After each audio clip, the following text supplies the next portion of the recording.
آئے ہم بائبل مقدس کو کھولیں۔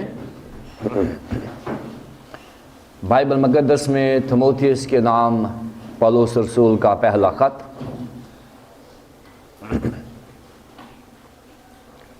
اس کا پہلا باب اور اس کی پہلی 2 آیات۔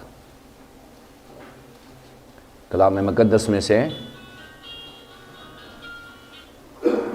تیموتھیوس کے نام پولس رسول کا پہلا خط، اس کا پہلا باب، اس کی پہلی 2 آیات۔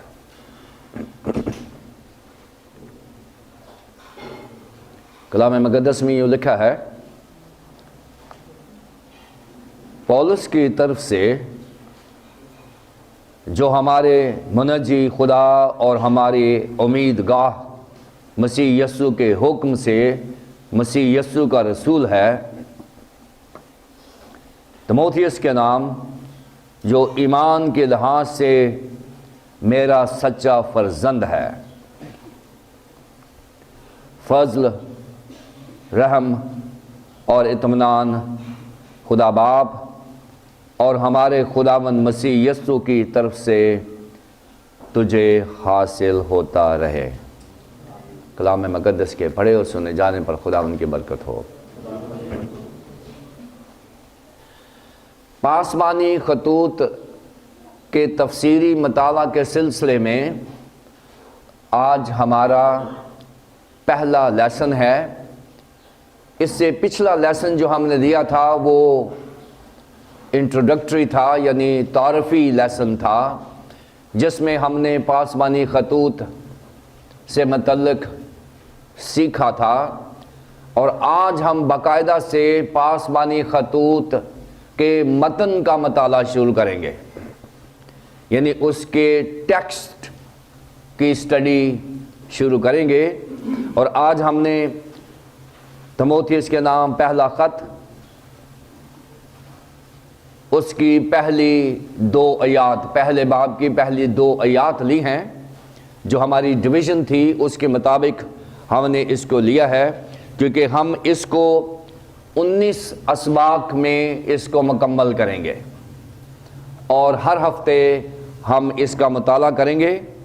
اور آج اس کا پہلا تفسیری لیسن ہے جو ہم اس کی پہلی 2 آیات کا مطالعہ کریں گے۔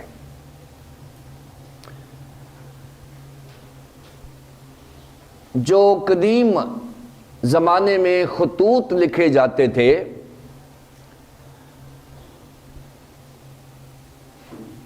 ان کا جو طرز تحریر ہوا کرتا تھا اس میں 5 چیزیں بڑی اہم ہوا کرتی تھیں۔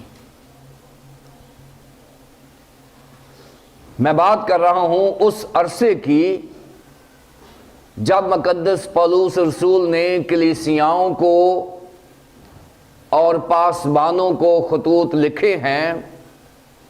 جو اس دور کی خطوط نویسی تھی، جو اس دور کا خطوط کا طرز تحریر تھا، اس میں 5 چیزیں ضرور مینشن کی جاتی تھیں، اور اسی طرز تحریر کو مقدس پولس رسول نے اپنا حصہ بنایا ہے، اپنی تصنیف کا جز بنایا ہے۔ وہ کون سی چیزیں 5 جو ہیں وہ مقدس پولس رسول نے بھی استعمال کی ہیں؟ پہلی جو چیز تھی وہ تھی کہ جب بھی کوئی خط لکھتا تھا تو وہ ابتدائی سلام ضرور لکھتا تھا، اور ابتدائی سلام میں وہ اپنا تعارف بھی کرواتا تھا، جیسے پولس کی طرف سے۔ یہ پہلا حصہ ہوا کرتا تھا کسی بھی خط کا، کہ جب کوئی خط لکھا جاتا تھا تو اس میں اپنا جو تعارفی سلام ہے، انٹروڈکٹری گریٹنگز ہیں، وہ ضرور دیا کرتے تھے۔ یہ پہلا حصہ تھا، یعنی اس وقت کے جو خطوط تھے ان میں 5 حصے ضرور ہوا کرتے تھے، اور پہلا حصہ یہ تھا کہ وہ اپنا تعارفی سلام لکھتے تھے، جو بھی رائٹر ہوا کرتا تھا، جیسے پولس رسول نے بھی یہاں لکھا ہے۔ پھر اس کے بعد دعائیہ کلمات کہے جاتے تھے، دعا دی جاتی تھی۔ دوسرا جو حصہ خطوط کا ہوا کرتا تھا وہ جس کو خط لکھا گیا ہے اس سے متعلق اپنے ذہن کو، اپنے ایمان کو، اپنے جذبات کو تحریر کیا جاتا تھا دعا کے کلمات سے۔ اور یہاں پر بھی اس نے دعائیہ سیشن استعمال کیا ہے، یعنی پہلا حصہ اپنا تعارف کرانا، یعنی ابتدائیہ سلام جو ہوتا تھا، نمبر 2 دعائیہ کلمات، اور نمبر 3 پہ ہمیشہ لوگ اپنے اپنے خداؤں کا شکریہ ادا کیا کرتے تھے۔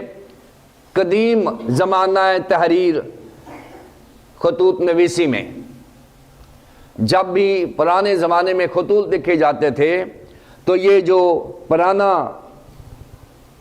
طریقہ ہے اس میں نمبر 1 ابتدائیہ یعنی تعارفی سلام، نمبر 2 دعائیہ کلمات، نمبر 3 شکر گزاری، تھینکس گیونگ، یہ ضرور لکھی جاتی تھی کہ ہم خدا کے شکر گزار ہیں، یا جو بھی ان کے خداؤں کا ہوتا تھا۔ اور مقدس پالوس رسول بھی اپنے تمام خطوط میں خدا کا شکریہ ادا کرتے ہیں۔ نمبر 4 پہ وہ اپنے خط سے متعلق جو کانٹینٹ ہے، جو مضمون ہے، جو باڈی آف دا لیٹر ہے، اس پہ فوکس کرتے تھے، اور اس سے متعلق وہ لکھتے تھے کہ میں یہ خط کیوں لکھ رہا ہوں، خط کے مقاصد کو بیان کرتے تھے۔ یہ چوتھا حصہ ہوتا تھا خط کا۔ اور پھر 5ویں نمبر پر وہ آخری سلام لکھتے تھے کہ میری طرف سے اور میرے ساتھیوں کی طرف سے کلیسیاؤں کو، یا جس کو خط لکھا جاتا تھا اس کو سلام لکھا جاتا تھا۔ پولس رسول کے زمانے میں بھی یہی طریقہ رائج الوقت تھا، اور اسی نے اس لیے اس نے وہی طریقہ استعمال کیا اپنے خطوط میں، اور یہ 5 حصص اس نے استعمال کیے ہیں۔ پہلے وہ ابتدائیہ یعنی ابتدائی سلام لکھتا ہے، نمبر 2 پہ دعائیہ کلمات لکھتا ہے، نمبر 3 پہ وہ شکر گزاری کرتا ہے، نمبر 4 پہ وہ خط کا مضمون اسٹیبلش کرتا ہے، اور نمبر 5 پہ وہ اختتامیہ سلام پیش کرتا ہے۔ انہی 5 کو اس نے استعمال کیا ہے۔ آئیے اب ہم اس کو، اس خط کے کانٹینٹ کو یعنی اس کے ٹیکسٹ کو دیکھیں۔ اب پولس کی طرف سے، جیسے میں نے پچھلے تعارفی لیسن میں بتایا تھا کہ یہاں جو پولس کا نام ہے، یہاں پولس لکھا گیا ہے، پولس لکھا گیا ہے، اور یہ تھرو آؤٹ بائبل مقدس میں ایسے ہی استعمال ہوا ہے۔ میں نے بتایا تھا کہ اعمال 13 سے پہلے مقدس پولس رسول کا نام ساؤل استعمال کیا جاتا تھا۔ مقدس پولس رسول کو ساؤل کے نام سے جانا جاتا تھا، اور اعمال 13:9 میں پولس رسول کا ایک انٹریکشن ہوتا ہے، انکاؤنٹر کرتا ہے وہ ایک جادوگر سے، اور اس کو سزا بھی دیتا ہے جس نے خدا کی برکت کو پیسے سے حاصل کرنے کی کوشش کی، شمعون جادوگر، اور پولس رسول نے اس کو سزا بھی دی، دعا بھی، بد دعا بھی دی، اس لیے کہ اس نے خدا کی برکت کو روپے پیسے سے تولنے کی کوشش کی، اور اس ایکشن کے وسیلے سے وہ جو جادوگر ہے وہ نابینا ہو گیا۔ اور وہاں پر پہلی بار 9 آیت میں 13:9 میں پولس کا نام استعمال ہوا ہے۔ اور پھر 13 میں کیونکہ یہ اب مشنری سفر شروع ہونے لگے ہیں، وہ غیر اقوام میں جانے لگا ہے، اس لیے اس نے اپنا یونانی نام استعمال کرنا شروع کیا ہے۔ یہاں کلیئر کرتا جاؤں کہ ساؤل اس کا عبرانی نام تھا، پولس جس میں لام وہ نہیں ہے، صرف پے وہ اور لام کے اوپر پیش ہے اور سین ہے، پولس جو ہے یہ یونانی نام ہے، اور بعض مقامات پر پولوس بھی استعمال ہوا ہے لام و اور سین کے ساتھ، وہ پولس رسول کا لاطینی نام ہے۔ اگر تینوں میں سے کوئی بھی بولا جائے تو کوئی مشکل نہیں ہے۔ ساؤل جو ہے اس نے اپنے نام کو ختم کر دیا ہوا ہے، اور نیو ٹیسٹمنٹ میں کیونکہ وہ غیر اقوام کا رسول کہلایا، اس لیے اس نے یونانی نام استعمال کرنا زیادہ پسند کیا ہے۔ پولس کی طرف سے یہ تھوڑا سا مطالعہ پولس رسول کا کریں، اور پھر اس کے بعد ہم آگے ان آیات کا مطالعہ کریں گے، کیونکہ جب بھی ایکسپوزیشن ہوتی ہے وہ ایکسجیسس کے سہارے آگے ڈیولپ ہوتی ہے، کیونکہ جب بھی ہم نے کسی ٹیکسٹ کو ایکسپاؤنڈ کرنا ہے تو جو بہت بڑا ٹول ہے، جو بہت بڑی سپورٹ ہے ٹیکسٹ کو سمجھنے کی اور ٹیکسٹ کو آگے لے کر جانے کی، وہ ایکسجیسس ہوتا ہے، یعنی کسی لفظ کی ایسی تشریح کہ جس کے کیے کے بغیر ہم ٹیکسٹ کو آگے نہیں چلا سکتے۔ جو پولس ہے تو یہ پرسن ہے، لیکن اس کو ایز پرسن بھی ہمیں تھوڑا بہت سمجھنا ہے، کیونکہ جو شخص خط لکھ رہا ہے اس کے بارے میں بھی ہم سمجھ لیں کہ یہ کون ہے۔ نام کے بارے میں نے بتا دیا ہے، میرے نوٹس میں جو اویلیبل ہوں گے انٹرنیٹ پر بھی اور آپ کے پاس بھی ہوں گے، میرے نوٹس میں یہ تمام معلومات موجود ہیں۔ پولس رسول ہے جسے بائبل مقدس میں غیر اقوام کا رسول کہا ہے، حوالہ جات یہاں موجود ہیں۔ پھر اس کے بعد یہ بینجمن یعنی بنیامین قبیلے کا شخص تھا، اور یہ ترسیس میں پیدا ہوا تھا۔ مذہب کے اعتبار سے یہ بہت سنجیدہ یہودی، اور اس کے ساتھ ساتھ یہ فریسی بھی تھا، جو یہودیوں سے تھوڑے اعلیٰ رتبے میں مانے جاتے تھے، اس لیے کہ فریسی جو تھے وہ شریعت کی تشریح اور اس کا اطلاق کرنا اور کروانے کی ذمہ داری کو نبھاتے تھے، اس لیے یہ ایک فریسی تھا جو انتہائی سنجیدگی سے اپنے مذہب کو ایکسرسائز کر رہا تھا۔ یروشلم میں اس نے تعلیم حاصل کی تھی، اور جب اس کی پہچان پوچھی گئی تو اس نے کہا تھا کہ میں نے گملیل کے قدموں میں بیٹھ کر تعلیم حاصل کی ہے۔ اس نے ایک بہت بڑے اسکالر کا نام لے لیا تھا تاکہ اس کی ایسوسیشن ہو جائے، اس کے اوپر مہر لگ جائے، اور اس کے علم کو کوئی چیلنج بھی نہ کر سکے، کیونکہ گملیل ایک بہت بڑا نام تھا۔ اس کے پاس رومن سٹیزن شپ تھی، یعنی رومی شہری تھا، جس کی وجہ سے اس کے رائٹس دیگر یہودیوں سے زیادہ تھے، جو سول رائٹس تھے اس کے وہ دیگر یہودیوں سے زیادہ تھے، کیونکہ رومیوں کے رائٹس جو تھے وہ کسی بھی اس وقت کے شہری سے زیادہ گنے جاتے تھے۔ بڑے ہمبل اور عاجزانہ انداز میں جب یہ مسیحی ہوا ہے تو اس نے اپنے آپ کو چھپایا نہیں ہے، بلکہ کہا ہے کہ میں کلیسیاؤں کو ستانے والا تھا، اور بائبل مقدس میں بہت سارے حوالہ جات میں اس نے کہا ہے کہ میں کلیسیاؤں کو ستانے والا تھا، اور اب میں مسیح کے لیے خود ستایا جانے والا ہوں۔